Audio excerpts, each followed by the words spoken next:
Hi hello ಎಲ್ರಿಗೂ ನಮಸ್ಕಾರ. ಅಭಿವ್ಯಕ್ತಿ ಕಥಾಲೋಕ ಯೂಟ್ಯೂಬ್ ಚಾನಲ್ಗೆ ಸ್ವಾಗತ. ಯಾರೆಲ್ಲ ಇನ್ನೂ ಚಾನಲ್ನ ಸಬ್ಸ್ಕ್ರೈಬ್ ಆಗಿಲ್ಲ ಪ್ಲೀಸ್ ಸಬ್ಸ್ಕ್ರೈಬ್ ಆಗಿ, ಲೈಕ್ ಮಾಡಿ, ಕಮೆಂಟ್ ಮಾಡಿ, ಶೇರ್ ಮಾಡಿ ನಮ್ಮನ್ನು ಪ್ರೋತ್ಸಾಹಿಸಿ. ಇಂದಿನ ಸಂಚಿಕೆಯಲ್ಲಿ ಜಾಸ್ಮಿನ್ನ ಪೊಲೀಸರು ಅರೆಸ್ಟ್ ಮಾಡಿ ಕೋರ್ಟಿಗೆ ಸಬ್ಮಿಟ್ ಮಾಡಿರ್ತಾರೆ. ಸಬ್ಮಿಟ್ ಮಾಡಿದ ಮೇಲೆ ಜಾಸ್ಮಿನ್ನ ಯಾರೋ ಕರೀತಾರೆ, ಯಾರು ಅಂತ ತಿರುಗಿ ನೋಡ್ತಾಳೆ. ಇಲ್ಲಿಗೆ ನಿಂತಿತ್ತು. ಕತೆ ಮುಂದುವರಿಸೋಣ. ಕಾಣದ ಕಡಲಿಗೆ ಹಂಬಲಿಸಿದೆ ಮನ, ಭಾಗ 3. ಅವರನ್ನು ನೋಡಿದ್ದೇ ನನ್ನ ದುಃಖ ಉಮ್ಮಳಿಸಿ ಬಂದಿತು. ಅವರು ಡೇವಿಡ್ ಅಂಕಲ್, ಪಪ್ಪನ ಬೆಸ್ಟ್ ಫ್ರೆಂಡ್. ನನ್ನ ಪಪ್ಪನಿಗಿಂತ ನನಗೆ ಡೇವಿಡ್ ಅಂಕಲ್ ಅಂದರೆ ಸಲುಗೆ, ಪ್ರೀತಿ ಸ್ವಲ್ಪ ಮಟ್ಟಿಗೆ ಇದೆ. ಅವರನ್ನು ಗಟ್ಟಿಯಾಗಿ ತಬ್ಬಿ ಅಳಲು ಶುರು ಮಾಡಿದೆ. ಅವರಿಗೆ ಕೂಡ ನಾನು ಅಂದರೆ ಅದೇನೋ ಒಂದು ರೀತಿಯ ಮಮಕಾರ. ಆದರೆ ಸಮಯದ ಅಭಾವ, ಬ್ಯುಸಿ ಲೈಫ್ ಯಾವ ಬಾಂಧವ್ಯವನ್ನು ಗಟ್ಟಿಗೊಳಿಸಿರಲಿಲ್ಲ. ನನ್ನ ತಲೆ ಸವರಿ ಸಮಾಧಾನ ಮಾಡಿದವರ ಹತ್ತಿರ ಬಂದ ಪೊಲೀಸ್ ಪೇದೆ ಒಬ್ಬರು ತಡ ಆಯಿತು ಎಂದು ಅವಸರಿಸಿದರು. ಡೇವಿಡ್ ಅಂಕಲ್ ಅವರ ಬಳಿ ಎಲ್ಲ ಮಾಹಿತಿ ಕಲೆ ಹಾಕಿದವರು ನನಗೆ ಧೈರ್ಯ ಹೇಳಿ ಅವರೊಟ್ಟಿಗೆ ಕಳಿಸಿಕೊಟ್ಟರು. ಡೇವಿಡ್ ಅಂಕಲ್ ಮುಂಬೈಯಲ್ಲೇ ಫೇಮಸ್ ಕ್ರಿಮಿನಲ್ ಲಾಯರ್. ಅವರು ಕೈ ಹಿಡಿದ ಯಾವ ಕೇಸ್ ಕೂಡ ಸೋತಿದ್ದು ಇಲ್ಲ. ಕೋರ್ಟಲ್ಲಿ ಏನಾಯಿತು ಎಂಬುವ ಕಡೆಗೂ ಗಮನ ಇರದ ನನ್ನನ್ನು ಸುಮಾರು ಹೊತ್ತಿನ ಬಳಿಕ ಅಂಕಲ್ ಎಚ್ಚರಿಸಿ ಕೋರ್ಟಿಂದ ಹೊರಗೆ ಕರೆದುಕೊಂಡು ಬಂದರು. ನಾನು ಕೀಲಿ ಕೊಟ್ಟ ಗೊಂಬೆಯಂತೆ ಅವರ ಹಿಂದೆ ಹೋದೆ. ಕಾರಿನಲ್ಲಿ ನನ್ನ ಕೂರಿಸಿ ತಾವು ಬಂದು ನನ್ನ ಬಳಿ ಕುಳಿತವರು ಅಪ್ಯಾಯತೆಯಿಂದ ನನ್ನ ತಲೆ ಸವರಿದರು. ಆ ಕ್ಷಣಕ್ಕೆ ಮನ ಕಾದಂತೆ ಅವರ ಮಡಿಲಲ್ಲಿ ಮೊಗ ಮುಚ್ಚಿ ಬಿಕ್ಕಿ ಅತ್ತೆ. ಏನೊಂದು ಮಾತಾಡದೆ ನನ್ನ ತಲೆ ಸವರುತ್ತಲೇ ಇದ್ದರು ಡೇವಿಡ್ ಅಂಕಲ್. ಹೊತ್ತು ಸ್ವಲ್ಪ ಸಮಾಧಾನಗೊಂಡು ನಾನೇ ಎದ್ದು ಕೂತ ಮೇಲೆ ಕಾರಲ್ಲೇ ಇದ್ದ ನೀರಿನ ಬಾಟಲಿ ತೆಗೆದು ನನಗೆ ಕುಡಿಯೋಕೆ ಕೊಟ್ಟರು. ಬೆಳಗ್ಗಿನಿಂದ ದುಃಖಿಸುತ್ತಲೇ ಇದ್ದವಳಿಗೆ ಅದರ ಅಗತ್ಯ ಇತ್ತು. ಪೂರ ಬಾಟಲಿ ಖಾಲಿ ಮಾಡಿ ಅವರ ಕೈಗಿಟ್ಟೆ. ಈಗ ಹೇಳು ಜಾಸ್, ಏನಿದೆಲ್ಲ? ಏನಾಯಿತು ಅಂತ ಒಂದೂ ಬಿಡದೆ ಹೇಳು. ನನಗೆ ಪ್ರತಿಯೊಂದು ನಿಖರವಾಗಿ ತಿಳಿಯಬೇಕು. ಅದಕ್ಕಾಗೇ ನೀನು ಸಮಾಧಾನಗೊಳ್ಳುವವರೆಗೂ ಮಾತು ಶುರು ಮಾಡಿರಲಿಲ್ಲ. ಇವಾಗ ಹೇಳು ಪುಟ್ಟ ಎಂದರು. ನನಗೆ ನನ್ನ ಸ್ಯಾಮ್ ಹುಡುಕೋಕೆ ಅಂಕಲ್ ಖಂಡಿತ ಸಹಾಯ ಮಾಡುತ್ತಾರೆ ಎಂದು ಅರಿತು ಸ್ಯಾಮ್ ಪರಿಚಯ ಆದಾಗಿನಿಂದ ನಿನ್ನೆ ಬೆಳಗ್ಗಿನಿಂದ ಅವನು ಕಾಣೆಯಾಗುವವರೆಗೂ ಎಲ್ಲವನ್ನೂ ಡೇವಿಡ್ ಅಂಕಲ್ ಹತ್ರ ವಿವರಿಸಿದೆ. ನನ್ನ ಮಾತು ಕೇಳಿದವರಿಗೆ ಏನನ್ನಿಸಿತೋ ಸ್ಯಾಮ್ ವಿಳಾಸ ಕೇಳಿದರು. ಅವನ ಹೆಸರು ಹಾಗೂ ಊರಿನ ಹೊರತು ಬೇರೆ ಯಾವ ಮಾಹಿತಿಯೂ ನನಗೆ ತಿಳಿದಿರಲಿಲ್ಲ. ನನ್ನ ಮಾತು ಕೇಳಿ ಅಂಕಲ್ ತಲೆ ಮೇಲೆ ಕೈಹೊತ್ತು ಕುಳಿತು ಅವನ ಬಗ್ಗೆ ಏನೂ ತಿಳಿದುಕೊಳ್ಳದೆ ಮದುವೆ ಎಂಬ ಬಂಧಕ್ಕೆ ಅದು ಹೇಗೆ ಒಪ್ಪಿಗೆ ಕೊಟ್ಟೆ ಎಂದು ಬುದ್ಧಿ ಹೇಳಿದರು. ನನಗೆ ಸ್ಯಾಮ್ ಬಗ್ಗೆ ತಿಳಿಯುವ ಕಾತರತೆ ಅವರ ಯಾವ ಮಾತಿಗೂ ಕಿವಿಗೊಡಲಿಲ್ಲ. ಅವನಿಗೆ ಕರೆ ಮಾಡುವಂತೆ ಹೇಳಿದಾಗಲೇ ನನ್ನ ಫೋನ್ ನಾವಿದ್ದ ಹೋಟೆಲ್ ಕೋಣೆಯಲ್ಲಿಯೇ ಇದ್ದಿದ್ದು ನೆನಪಾಯಿತು.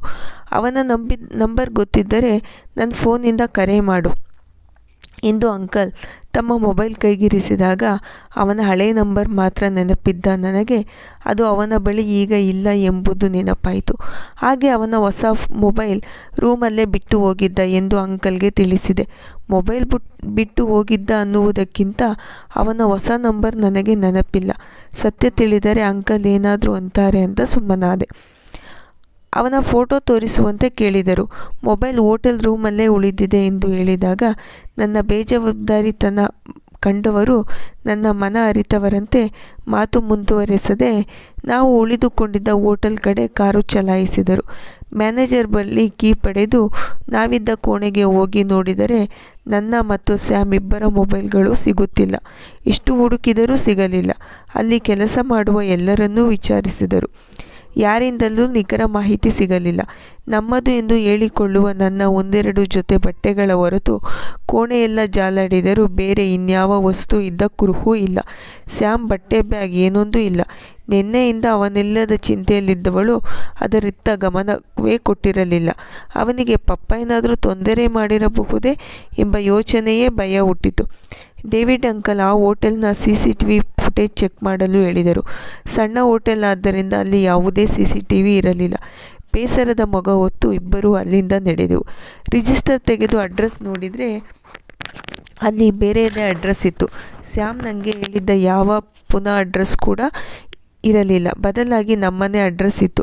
ಬಹುಶಃ ಅದೇ ಊರವರು ಅಂದರೆ ರೂಮ್ ಸಿಗೋದು ಸುಲಭ ಆಗಬಹುದು ಎಂದು ಸ್ಯಾಮ್ ಹೀಗೆ ಮಾಡಿರಬೇಕು ಎಂದು ಯೋಚಿಸಿದೆ. ಡೇವಿಡ್ ಅಂಕಲ್ ಒಂದು ಮಾತಾಡದೆ ಹೊರಬಂದವರು ಕಾರ್ ಹತ್ತಿ ಕೂತ್ಕೊಂಡರು. ಅವರನ್ನು ಹಿಂಬಾಲಿಸಿ ನಾನು ಕಾರ್ ಹತ್ತಿದೆ. ಜಾಸ್, ನನಗೇನೋ ಆ ಹುಡುಗ ನಿನ್ನೊಟ್ಟಿಗೆ ಆಟ ಆಡಿದ್ದಾನೆ ಅನಿಸುತ್ತೆ, ನಿಂಗೆ ಮೋಸ ಮಾಡಿ ಹೋಗಿರಬೇಕು ಅಂದರು. ಅವರ ಮಾತನ್ನು ಬುದ್ಧಿ ಅವಲೋಕಿಸುತ್ತಿದ್ದರೂ ಮನಸ್ಸು ನನ್ನ ಸ್ಯಾಮ್ ಅಂಥವನಲ್ಲ ಎಂದು ಕೂಗಿ ಹೇಳಿತು. ಮನಸ್ಸಿನ ಭಾವನೆಗಳ ಮುಂದೆ ಬುದ್ಧಿಯ ಮಾತು ನಡೆಯದು. ಅಂಕಲ್ ಏನೇ ಹೇಳಿದರೂ ನಾನು ನನ್ನ ಸ್ಯಾಮ್ ಮೇಲಿನ ನಂಬಿಕೆ ಕಳೆದುಕೊಳ್ಳಲಿಲ್ಲ. ಕಡೆಗೆ ಅಂಕಲ್ ಸುಮ್ಮನಾದರು. ಸ್ಯಾಮ್ದು ಒಂದಾದರೂ ಫೋಟೋ ಇದ್ದರೆ ಕೊಡು, ನನ್ನ ಸ್ನೇಹಿತ ಒಬ್ಬ ಡಿಪಾರ್ಟ್ಮೆಂಟಲ್ಲಿ ಇದ್ದಾನೆ, ಅವನಿಗೆ ಹೇಳಿ ಹುಡುಕಿಸೋ ವ್ಯವಸ್ಥೆ ಮಾಡ್ತೀನಿ ಅಂದರು. ಆದರೆ ನನ್ನ ಬಳಿ ಸ್ಯಾಮ್ ಫೋಟೋ ಯಾವುದೂ ಇರಲಿಲ್ಲ. ಇದ್ದಿದ್ದು ಮೊಬೈಲಲ್ಲಿ ಮಾತ್ರ. ಆದರೆ ಇವಾಗ ಮೊಬೈಲ್ ಕೂಡ ಕಾಣಿಸ್ತಾ ಇಲ್ಲ. ಕೊನೆಗೆ ಒಂದು ಉಪಾಯ ಹೊಳೆದು ಅಂಕಲ್ ಫೋನ್ ಕೇಳಿ ಪಡೆದು ಸ್ಯಾಮ್ ಫೇಸ್ಬುಕ್ ಓಪನ್ ಮಾಡಿದೆ. ಆದರೆ ಅಲ್ಲಿ ಕೂಡ ನಮಗೆ ನಿರಾಸೆ ಆಯಿತು. ನನ್ನ ಮೌನ ಅಂಕಲ್ಗೆ ಪರಿಸ್ಥಿತಿ ಅರ್ಥೈಸಿತು. ಮುಂದೆ ಏನು ಎಂಬ ಪ್ರಶ್ನೆಗೆ ನನ್ನಲ್ಲಿ ಯಾವ ಉತ್ತರವೂ ಇಲ್ಲ. ಮನೆಗೆ ಹೋಗೋಕ್ಕೆ ಮನಸ್ಸಿಲ್ಲ. ನನಗೆ ಬೇರೆ ಯಾವ ಸ್ನೇಹಿತರೂ ಇಲ್ಲ. ಸ್ಯಾಮ್ ಹಿಂತಿರುಗುವನು ಎಂಬ ಆಸೆ ಇದೆ. ಅವನಿಗಾಗಿ ಇದೇ ಸ್ಥಳದಲ್ಲಿ ಕಾಯಬೇಕು ಎಂಬ ಹಂಬಲ ಇದೆ. ಆದರೆ ನನ್ನ ಇಂದಿನ ಪರಿಸ್ಥಿತಿ ಆ ಧೈರ್ಯವನ್ನು ಕಳೆದುಕೊಂಡಿದೆ. ನನ್ನದೇ ಯೋಚನೆಯಲ್ಲಿ ಮುಳುಗಿದ್ದವಳನ್ನು ಎಚ್ಚರಿಸಿದ್ದು ಡೇವಿಡ್ ಅಂಕಲ್ ದನಿ. ಮಿಕ್ಕಿದ್ದೆಲ್ಲ ಮನೆಗೆ ಹೋಗಿ ಮಾತಾಡೋಣ ಕಂದ, ಮುಂದೆ ಏನು ಮಾಡಬೇಕು ಅಂತ ಜಾಸ್ತಿ ಯೋಚನೆ ಮಾಡಬೇಡ ಎಂದು ಸಮಾಧಾನ ಮಾಡಿದರು. ಆದರೆ ನನಗೆ ಆ ಸಮಾಧಾನ ಬೇಕಿಲ್ಲ. ನನ್ನ ಮತ್ತು ನನ್ನ ಸ್ಯಾಮ್ ಮಧ್ಯೆ ಸೇತುವೆ ಅಂತಿದ್ದ ಮೊಬೈಲ್ ಕಳೆದು ಹೋಗಿದೆ. ಅವನು ನನ್ನ ಕಾಂಟ್ಯಾಕ್ಟ್ ಮಾಡೋಕ್ಕೆ ಬೇರೆ ದಾರಿ ಇಲ್ಲ. ಮನೆಗೆ ಬಂದರೆ ಡ್ಯಾಡ್ ಏನಾದರೂ ಅಂತಾರೆ ಅಂತ ಬರದೇನೂ ಇರಬಹುದು. ಇದೇ ಯೋಚನೆಯಲ್ಲಿದ್ದವಳಿಗೆ ಏನೋ ಹೊಳೆದು ಅಂಕಲ್ಗೆ ಹೇಳಿ ಹೋಟೆಲ್ ರಿಸೆಪ್ಷನ್ನಲ್ಲಿ ಮನೆ ನಂಬರ್ ಹಾಗೆ ಡೇವಿಡ್ ಅಂಕಲ್ ನಂಬರ್ ಕೊಟ್ಟು ಸ್ಯಾಮ್ ಬಂದು ವಿಚಾರಿಸಿದರೆ ಆ ನಂಬರ್ಗೆ ಕರೆ ಮಾಡಲು ಹೇಳಿ ತಿಳಿಸಿ ಬಂದೆ. ಒಲ್ಲದ ಮನಸ್ಸಿನಿಂದ ಡೇವಿಡ್ ಅಂಕಲ್ ಜೊತೆ ಮನೆಗೆ ಹೋದೆ. ಬೇರೆ ಆಯ್ಕೆಗಳೇ ಇರಲಿಲ್ಲ ನನಗೆ. ನಾವು ಮನೆಗೆ ಹೋಗುವ ಮುನ್ನವೇ ಎಂದೂ ಇಲ್ಲದ ಡ್ಯಾಡ್ ಮತ್ತು ಮಾಮ್ ಒಟ್ಟಿಗೆ ಈ ಸಮಯದಲ್ಲಿ ಮನೆಯಲ್ಲಿಯೇ ಇದ್ದರು. ಬಹುಶಃ ಡೇವಿಡ್ ಅಂಕಲ್ ಅದು ಯಾವುದೋ ಮಾಯೆಯಲ್ಲಿ ಡ್ಯಾಡ್ಗೆ ಕರೆ ಮಾಡಿ ಮನೆಯಲ್ಲಿ ವಿಷಯ ತಿಳಿಸಿದ್ದರು ಅನಿಸುತ್ತದೆ. ಮನೆಗೆ ಹೋದವಳಿಗೆ ಯಾರೊಂದಿಗೂ ಮಾತನಾಡುವ ಮನಸ್ಸಿರಲಿಲ್ಲ. ಸ್ಯಾಮ್ಗೆ ಡ್ಯಾಡ್ ಏನಾದರೂ ಮಾಡಿರಬಹುದೇ ಎಂಬ ಯೋಚನೆಯೇ ತಲೆಯಲ್ಲಿ ಪಟ್ಟಾಗಿ ಕೂತುಬಿಟ್ಟಿತು. ಅದೇನಾದರೂ ಸತ್ಯ ಆದರೆ ಇನ್ನೊಂದು ಇವರು ಯಾರನ್ನೂ ಕ್ಷಮಿಸಲು ನನ್ನ ಮನ ತಯಾರು ಇರಲಿಲ್ಲ. ನನಗೆ ಸಿಗುತ್ತಿದ್ದ ಅಗಾಧ ಪ್ರೀತಿಯನ್ನು ನನ್ನಿಂದ ಕಿತ್ತುಕೊಂಡ ಪಾಪಿಗಳು ಇವರೆಲ್ಲ ಎಂಬ ಭಾವ ಮನದಲ್ಲಿ ಮೂಡಿತು. ಸೀದಾ ಕೋಣೆಗೆ ಬಂದವಳು ಬಾಗಿಲು ಹಾಕಿ ಮಲಗಿಬಿಟ್ಟೆ. ತಲೆಯಲ್ಲಿ ಸ್ಯಾಮ್ ಹೊರತಾಗಿ ಬೇರೆ ಯಾವ ಯೋಚನೆಯೂ ಇರಲಿಲ್ಲ. ಅವನ ಸುಳಿವು ಪತ್ತೆ ಮಾಡುವುದು ಹೇಗೆ? ಅವನ ಒಂದೇ ಒಂದು ಫೋಟೋ ಕೂಡ ಇಟ್ಟುಕೊಳ್ಳದ, ಅವನ ಬಗ್ಗೆ ಸಂಪೂರ್ಣ ಯಾವ ಮಾಹಿತಿಯನ್ನು ತಿಳಿಯದ ನನ್ನ ಮನಸ್ಸಿಗೆ ಬುದ್ಧಿ ಛೀಮಾರಿ ಹಾಕಿತ್ತು. ದಿನಗಳು ಉರುಳಿದವು. ಯಾವ ಬದಲಾವಣೆಯೂ ಇಲ್ಲ. ನನ್ನ ಹೆತ್ತವರು ತಮ್ಮ ದಿನನಿತ್ಯದ ಬದುಕಿಗೆ ಮರಳಿದ್ದರು. ಒಂದೆರಡು ಬಾರಿ ನನ್ನೊಟ್ಟಿಗೆ ಮಾತನಾಡುವ ಪ್ರಯತ್ನ ಮಾಡಿದಾಗಲೂ ನನ್ನದು ತೀರದ ಮೌನ. ನನ್ನ ಮೌನ ಕಂಡವರು ಬಂದಷ್ಟೇ ವೇಗವಾಗಿ ಹಿಂತಿರುಗುತ್ತಿದ್ದರು. ಆಯ ತಂದಿಟ್ಟ ಊಟ ಎಷ್ಟು ಹೊಟ್ಟೆ ಸೇರುತ್ತಿತ್ತೋ ತಿಳಿಯದು. ಮನದಲ್ಲಿ ಎದ್ದ ಬೆಂಕಿಯಲ್ಲಿ ಬೇಯುತ್ತಿದ್ದೇನೆ. ಸಾಂತ್ವನಿಸುವ ಮನಸ್ಸು ಯಾರಲ್ಲಿಯೂ ಇಲ್ಲ. ಅವರಿಂದ ನಾನು ಅದನ್ನು ನಿರೀಕ್ಷಿಸಿಯೂ ಇಲ್ಲ. ನನ್ನ ಮೇರಿ ಇದ್ದಿದ್ದರೆ ಅದೊಂದು ಯೋಚನೆ ಕಣ್ಣಾಲಿಗಳನ್ನು ತುಂಬಿಸಿತ್ತು. ದಿನಗಳು ವಾರಗಳಾದವು. ಸ್ಯಾಮ್ ಬಗ್ಗೆ ಏನೂ ತಿಳಿಯಲು ಆಗುತ್ತಿಲ್ಲ. ಇದೇ ಯೋಚನೆಯಲ್ಲಿ ಊಟ ಸೇರುತ್ತಿಲ್ಲ. ತಿಂದದ್ದು ವಾಂತಿ ಆಗುತ್ತಿದೆ. ಸುಸ್ತು ದೇಹಕ್ಕಷ್ಟೇ ಅಲ್ಲ, ಮನಸ್ಸಿಗೂ ಆಗಿದ್ದರಿಂದ ಹಾಸಿಗೆ ಮೇಲೆ ಪವಡಿಸುವುದೇ ಇಡೀ ದಿನದ ದಿನಚರಿಯಾಗಿದೆ. ನನ್ನ ಬದಲಾವಣೆಗೆ ಮರುಗಿದ ಆಯ ಹಣ್ಣು, ಜ್ಯೂಸ್, ಗಂಜಿ ಏನೇನೋ ತಂದು ಕೊಟ್ಟಳು ಹೊಟ್ಟೆ ತುಂಬಲಿ ಎಂದು. ಆದರೆ ನನಗೆ ಅದು ಯಾವುದರ ಅಗತ್ಯವೂ ಇರಲಿಲ್ಲ. ತಿನ್ನಲು ಮನಸ್ಸಿಲ್ಲ. ತಿಂದರೂ ದೇಹ ಅದನ್ನು ತಿಂದಷ್ಟೇ ವೇಗವಾಗಿ ಹೊರ ಹಾಕುತ್ತಿತ್ತು. ದೇಹ ಮನಸ್ಸುಗಳ ಯುದ್ಧದಲ್ಲಿ ಅವು ಎರಡೂ ಕೃಶವಾದವು. ದೇಹದಲ್ಲಿ ಆಗುತ್ತಿದ್ದ ಬದಲಾವಣೆಗಳತ್ತಲೂ ನನಗೆ ಗಮನವಿಲ್ಲ. ಯಾಕೋ ಒಂಟಿತನ ಜೊತೆಗೆ ಅನಾಥ ಭಾವ ಅತಿಯಾಗಿ ಕಾಡುತ್ತಿದೆ. ನನ್ನವರು ಎಂಬುವವರು ಯಾರಿಲ್ಲದೆ ಮನ ಜೀವನದ ಬಗ್ಗೆ ಹತಾಶೆ, ಜಿಗುಪ್ಸೆ ಹೊಂದುತ್ತಿದೆ. ಜೀವನವೇ ಬೇಡ ಎನಿಸುತ್ತಿದೆ. ತಿಂಗಳು ಕಳೆದರೂ ಪತ್ತೆ ಇಲ್ಲದ ಸ್ಯಾಮ್ ಒಂದೆಡೆಯಾದರೆ, ಮಗಳ ಇರುವಿಕೆಯ ನೆನಪಿರದ ಎತ್ತವರು, ಬಯಸಿದ ಪ್ರೀತಿಯಿಂದ ಹುಟ್ಟಿನಿಂದ ವಂಚಿತಳಾದ ಮನ ಸ್ಯಾಮ್ ಅಗಲಿಕೆ ನಂತರ ಬಹಳಷ್ಟೇ ನೊಂದಿದೆ. ಒಂಟಿತನದ ಜೀವನ ಸಾಕಾಗಿದೆ. ಮುಂದಿನ ದಾರಿ ಏನೆಂದು ಮನ ಚಿಂತಿಸುತ್ತಿದೆ. ಸುಸ್ತು ಹೆಚ್ಚಾದಾಗ ಮೇಲೇಳಲು ಮನಸ್ಸಾಗದೆ ಮಲಗೇ ಇದ್ದೆ. ನನ್ನ ಅವಸ್ಥೆ ನೋಡಿ ಅಡುಗೆ ಆಯಾಗೆ ಏನನ್ನಿಸಿತು ಏನೋ. ತನಗೆ ತಿಳಿದಿದ್ದ ಡಾಕ್ಟರ್ ಒಬ್ಬರನ್ನು ಮನೆಗೆ ಕರೆಸಿದ್ದಳು. ಡಾಕ್ಟರ್ ಬಂದು ನನ್ನ ಪರೀಕ್ಷಿಸಿ, ಒಮ್ಮೆ ಹಾಸ್ಪಿಟಲ್ಗೆ ಬನ್ನಿ, ಸಾಧ್ಯ ಆದರೆ ಸಂಜೆ ಅಥವಾ ನಾಳೆ ಬೆಳಗ್ಗೆ ಬನ್ನಿ ಎಂದು ಹೇಳಿ ಹೊರಟು ಹೋದರು. ಸಂಜೆ ಮಮ್ಮಿ ಮನೆಗೆ ಬಂದಾಗ ಆಯಾ ಅವರಲ್ಲಿ ನನ್ನ ಪರಿಸ್ಥಿತಿ, ಡಾಕ್ಟರ್ ಬಂದು ಹೋದದ್ದು ಹಾಗೂ ಹಾಸ್ಪಿಟಲ್ ಬರಲು ಹೇಳಿ ಹೋದದ್ದು ಎಲ್ಲವನ್ನು ವಿವರಿಸಿದಾಗ ಮಮ್ಮಿಗೆ ಏನನ್ನಿಸಿತು. ಡಾಕ್ಟರ್ಗೆ ಫೋನ್ ಮಾಡಿ ಹೇಳಿ ನನ್ನ ಹಾಸ್ಪಿಟಲ್ಗೆ ಕರ್ಕೊಂಡು ಹೋದರು.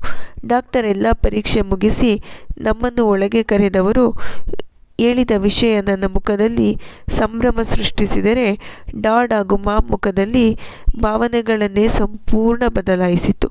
ಡಾಕ್ಟರ್ ಕೊಟ್ಟ ಮೆಡಿಸನ್ ಎಲ್ಲ ತೆಗೆದುಕೊಂಡು ಮನೆ ಕಡೆ ಹೊರಟೆವು. ಯಾರಲ್ಲೂ ಮಾತಿಲ್ಲ. ನನ್ನಲ್ಲಿ ಬದುಕಿನ ಬಗ್ಗೆ ಹೊಸ ಆಶಾ ಕಿರಣ ಮೂಡಿತು.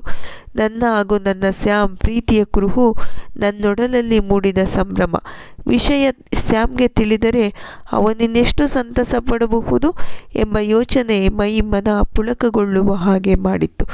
ಎಲ್ಲಿದೆಯಾ ಸ್ಯಾಮ್, ಬೇಗ ಬಾ, ನಿನ್ನೊಲವಿನ ಪ್ರೇಮದ ಕುರುಹು ನನ್ನೊಡಲಲ್ಲಿ ಮೂಡಿದೆ ಎಂಬ ಮನ ಸ್ಯಾಮ್ನ ನೆನೆದು ಚಿಂತಿಸಿತು. ಮಗುವನ್ನು ತೆಗೆಸುವಂತೆ ಮಮ್ಮಿ ಒಂದೆರಡು ಬಾರಿ ಒತ್ತಾಯಿಸಲು ಬಂದಾಗ ನನ್ನ ಕೋಪ ತಾರಕಕ್ಕೆ ಏರಿತು.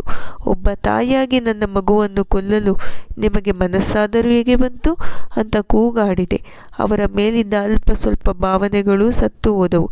ಅಕ್ಷರಶಃ ಮೌನಿಯಾಗಿದ್ದೆ. ಮಗುವಿನೊಂದಿಗೆ ಭಾವನಾತ್ಮಕವಾಗಿ ನಂಟು ಬೆಳೆಯಲು ಶುರು ಆಗಿತ್ತು. ಇದು ನನ್ನ ಹಾಗೂ ನನ್ನ ಸ್ಯಾಮ್ನ ಪ್ರೀತಿಯ ಕುರುಹು.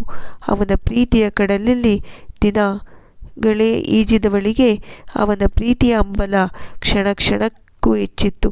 ಮುಂದಿನ ಬದುಕು ಸ್ಯಾಮ್ ಹಾಗೂ ಮಗುವಿಗೆ ಮಾತ್ರ ಮೀಸಲು ಎಂದು ದೃಢವಾಗಿ ನಿರ್ಧರಿಸಿದೆ. ಡೇವಿಡ್ ಅಂಕಲ್ ಮನೆಗೆ ಬಂದು, ಸ್ಯಾಮ್ ಒಬ್ಬ ಫ್ರಾಡ್. ಅವನು ನನ್ನ ಬಳಿ ಹೇಳಿದ ವಿಷಯಗಳೆಲ್ಲ ಅಪ್ಪಟ ಕಟ್ಟುಕತೆ. ಅವನ ಮೂಲ ನಿವಾಸ ದೆಹಲಿ. ಅವನಿಗೆ ಇದೆಷ್ಟೋ ಹುಡುಗಿಯರ ಜೊತೆ ಮುಂಚೆನೂ ಅಫೇರ್ ಇತ್ತು. ಈಗಲೂ ಅವನು ಬೇರೊಬ್ಬಳೊಂದಿಗೆ ರಿಲೇಷನ್ಶಿಪ್ನಲ್ಲಿ ಇದ್ದಾನೆ ಎಂದಾಗ ನನ್ನಿಂದ ನಂಬಲು ಸಾಧ್ಯವಾಗಲೇ ಇಲ್ಲ. ಎಲ್ಲರೂ ಸೇರಿ ನನ್ನ ಸ್ಯಾಮ್ ಬಗ್ಗೆ ಸುಳ್ಳು ಅಪವಾದ ಹೊರಿಸಿ ನನ್ನಿಂದ ಅವನನ್ನು ದೂರ ಮಾಡುವ ಹುನ್ನಾರ ನಡೆಸಿದ್ದಾರೆ ಎಂದು ಕಿರುಚಾಡಿದೆ. ಮನೆಯ ಕೈಗೆ ಸಿಕ್ಕ ವಸ್ತುಗಳನ್ನು ಎತ್ತಿ ಬಿಸಾಕಿದೆ. ನನ್ನ ಕೋಪಕ್ಕೆ ಮನೆಯವರೆಲ್ಲ ಸ್ತಬ್ಧರಾದರೆ ಡೇವಿಡ್ ಅಂಕಲ್ ನನ್ನ ಬಳಿ ಬಂದು ಕೆಲವು ಫೋಟೋಸ್ ಕೊಟ್ಟರು. ಅದು ಸ್ಯಾಮ್ ಬೇರೆ ಬೇರೆ ಹುಡುಗಿಯರ ಒಟ್ಟಿಗೆ ಇದ್ದ ಖಾಸಗಿ ಚಿತ್ರಗಳು. ಅವನ್ನು ನೋಡಲು ನನಗೆ ಮುಜುಗರ ಆಗಿತ್ತು. ಮನಸ್ಸು ಒಡೆದ ಅನುಭವ ಆಯಿತು. ಆದರೂ ಈಗಿನ ತಂತ್ರಜ್ಞಾನ ಬಳಸಿ ಯಾರದೋ ಫೋಟೋಗೆ ಮತ್ಯಾರದೋ ಮುಖ ಅಂಟಿಸುವುದು ಅಸಾಧ್ಯವೇನಲ್ಲ. ಇದರಲ್ಲಿ ಏನೋ ಷಡ್ಯಂತರವಿದೆ ಎಂದು ಮನಸ್ಸು ಕೂಗಿ ಕೂಗಿ ಹೇಳಿತು. ಡೇವಿಡ್ ಅಂಕಲ್ ನನ್ನ ಹತ್ರ ಸ್ಯಾಮ್ ಅಡ್ರೆಸ್ ಪಡೆದು ಅವನನ್ನು ನೇರವಾಗಿ ಭೇಟಿ ಮಾಡಲು ನಿರ್ಧರಿಸಿದೆ.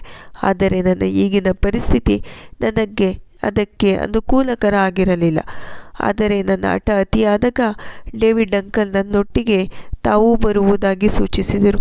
ನನ್ನ ಕಷ್ಟ ಕಾಲದಲ್ಲಿ ಅವರು ಜೊತೆ ನಿಂತಿದ್ದ ಕ್ಷಣ ನೆನೆದವಳಿಗೆ ಅವರು ನನ್ನೊಟ್ಟಿಗೆ ಬರುವುದಕ್ಕೆ ಯಾವ ತೊಂದರೆಯೂ ಇರಲಿಲ್ಲ. ಒಪ್ಪಿಗೆ ಕೊಟ್ಟೆ. ಅದರಂತೆ ನಾನು ಡೇವಿಡ್ ಅಂಕಲ್ ಸ್ಯಾಮ್ನ ಹುಡುಕಿ ಹೊರಟೆವು. ಅಂಕಲ್ ಹೇಳಿದಂತೆ ಸ್ಯಾಮ್ ಇದ್ದದ್ದು ದೆಹಲಿಯಲ್ಲಿ. ಅಲ್ಲಿಗೆ ನನ್ನ ಒಂದು ನಂಬಿಕೆ ಇಟ್ಟಿಗೆ ಬಿದ್ದು ಭರವಸೆಯ ಸೌಧ ಅಲುಗಾಡಿತ್ತು. ಸ್ಯಾಮ್ ಏಕೆ ನನ್ನ ಬಳಿ ಸುಳ್ಳು ಹೇಳಿದ? ಅವನಿಗೆ ಬೇರೆ ಏನಾದರೂ ತೊಂದರೆ ಇರಬಹುದೇ ಅಂತ ಮನಸ್ಸು ಯೋಚಿಸಿತು. ಡೇವಿಡ್ ಅಂಕಲ್ ಹೇಳಿದಂತೆ ಒಂದೆರಡು ದಿನ ಸ್ಯಾಮ್ನ ಸೂಕ್ಷ್ಮವಾಗಿ ಗಮನಿಸಿ ಅವನ ಚಲನವಲನಗಳನ್ನು ಕೂಲಂಕುಷವಾಗಿ ತರ್ಕಿಸಿ ತೀರ್ಮಾನಕ್ಕೆ ಬರುವುದೆಂದು ಮಾತಾಗಿತ್ತು. ಮಾರನೆಯ ದಿನ ಬೆಳಗ್ಗೆ 5ಕ್ಕೆ ಅವರ ಮನೆ ಬಳಿ ಕಾದು ಕೂತೆವು. 5:30ಕ್ಕೆ ಜಾಗಿಂಗ್ ಹೋಗಲೆಂದು ಸ್ಯಾಮ್ ಹೊರಬಂದ. ಅಂದು ಹೋಟೆಲಿಂದ ಮರೆಯಾದ ನಂತರ ಅವನನ್ನು ಹಿಂದೆ ಮೊದಲ ಬಾರಿ ನೋಡುತ್ತಿರುವುದು. ಕಣ್ಣಲ್ಲಿ ಆನಂದ ಬಾಷ್ಪ ಸುರಿಯುತ್ತಿದ್ದರೂ ಬುದ್ಧಿ ವಿವೇಚನೆಯಿಂದ ಯೋಚಿಸತೊಡಗಿತು. ಅಲ್ಲಿ ಪ್ರತಿಕ್ಷಣ ಸ್ಯಾಮ್ಗೆ ಏನಾಗಿದೆಯೋ ಎಂದು ನಾನು ಹಂಬಲಿಸುತ್ತಿದ್ದರೆ ಅವನು ಏನೂ ಹಾಗೇ ಇಲ್ಲ ಎಂಬಂತೆ ಆರಾಮಾಗಿ ಇದ್ದ. ಯಾವುದೋ ಅರ್ಜೆಂಟ್ ಕೆಲಸದ ಮೇಲೆ ನನಗೆ ಹೇಳದೇ ಬಂದಿದ್ದರೂ ಇಷ್ಟು ದಿನದಲ್ಲಿ ಒಮ್ಮೆಯೂ ನನ್ನನ್ನು ಸಂಪರ್ಕಿಸುವ ಪ್ರಯತ್ನ ಮಾಡಲೇ ಇಲ್ಲ ಎಂಬುದೇ ಯೋಚನೆಯಾಯಿತು. ನನ್ನ ಭರವಸೆಯ ಮತ್ತೊಂದು ಇಟ್ಟಿಗೆ ನೆಲ ಕಂಡಿತ್ತು. ಇಡೀ ದಿನ ಅವನ ಚಲನವಲನ ಗಮನಿಸಿದ ಮೇಲೆ ಪ್ರತಿ ಹಂತದಲ್ಲೂ ಒಬ್ಬೊಬ್ಬರ ಜೊತೆ ಸ್ಯಾಮ್ ಕ್ಲೋಸ್ ಇದ್ದದ್ದು ಕಂಡ ಮೇಲೆ ಡೇವಿಡ್ ಅಂಕಲ್ ಹೇಳ್ತಾ ಇರೋ ಮಾತುಗಳನ್ನು ನಂಬಲು ಸಾಧ್ಯ ಆಗ್ತಾ ಇಲ್ಲ. ಮನಸ್ಸಿಗೆ ಆದ ಆಘಾತ ಸಣ್ಣದ್ದಲ್ಲ. ಮನಸ್ಸು ಇದನ್ನೆಲ್ಲ ಒಪ್ಪಲು ಸಹಕರಿಸುತ್ತಿಲ್ಲ. ದೇಹದ ಪರಿಸ್ಥಿತಿಯು ಸೂಕ್ಷ್ಮವಾದ್ದರಿಂದ ದೇಹ ಮನಸ್ಸುಗಳ ಸುಸ್ತಿನಿಂದ ನಿಂತ ನೆಲವೇ ಕುಸಿದಂತಾಗಿ ತಲೆ ತಿರುಗಿ ಬಿದ್ದೆ. ಎಚ್ಚರ ಆದಾಗ ಹಾಸ್ಪಿಟಲ್ ಬೆಡ್ ಮೇಲೆ ಮಲಗಿದ್ದೆ.